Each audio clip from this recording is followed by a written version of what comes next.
नवरात्रि के दूसरे दिन माँ दुर्गा किन रूपों में पूजी जाती है और इस कथा को सुनने मात्र से भक्तों को क्या लाभ मिल सकता है। नमस्कार दोस्तों, स्वागत है हमारे श्री ज्ञान सागर चैनल में। अगर आप इस वीडियो में नए हैं तो हमारे चैनल को सब्सक्राइब करें।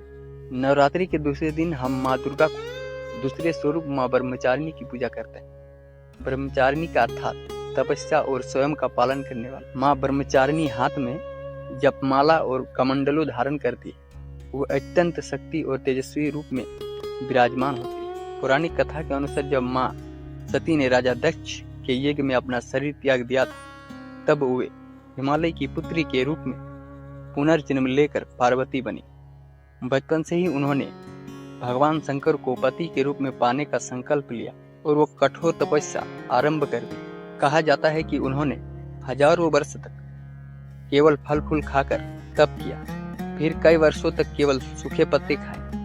अंत में उन्होंने पत्ते भी त्याग दिए और बिना अन्न जल की तपस्या की। कठोर तपस्या के कारण वे ब्रह्मचारिणी कहलाने लगी। माँ ब्रह्मचारिणी तप, त्याग और स्वयं के प्रतीक है। इनके पूजन से साधक और असीम धैर्य, मानसिक शांति और शक्ति की प्राप्ति होती है। यह दिन हमें सिखाता है कि यदि जीवन में लक्ष्य प्राप्त करना है तो संकल्प, धैर्य और साधना की आवश्यकता है। दूसरे दिन प्रातः स्नान करके स्वच्छ वस्त्र धारण किए जाते हैं। पूजन स्थल पर माँ ब्रह्मचारिणी की प्रतिमा या चित्र स्थापित किए जाते हैं। उन्हें सुगंधित पुष्प, अक्ष, रोली, चंदन और धूप दीप अर्पित किया जाता है। विशेष रूप से सफेद या पीले फूल चढ़ाया शुभ माना जाता है। भक्त ओम ब्रह्मचारिणी नमः मंत्र का जाप करते हैं। माँ ब्रह्मचारिणी का संबंध मंगल ग्रह से है, इसीलिए इस दिन उनकी पूजा करने से जीवन में साहस, ऊर्जा और इच्छा शक्ति बढ़ती है।